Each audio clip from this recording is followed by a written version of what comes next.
Hai teman-teman, tahu nggak, kenapa sih Candi Prambanan selalu ramai dikunjungi? Ada cerita seru di baliknya loh. Jadi begini ceritanya. Dulu kala di tanah Jawa hiduplah seorang putri cantik jelita bernama Roro Jonggrang. Kecantikannya memikat hati seorang pangeran sakti, Bandung Bondowoso, yang ingin mempersuntingnya.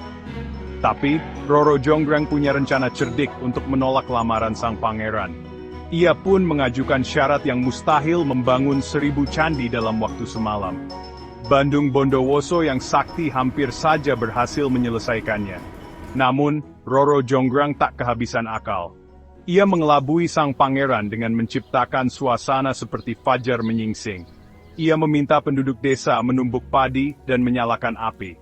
Sang pangeran pun terkecoh dan menghentikan pembangunan candi saat jumlahnya baru mencapai 999. Merasa geram, Bandung Bondowoso mengutuk Roro Jonggrang menjadi arca yang ke-1000.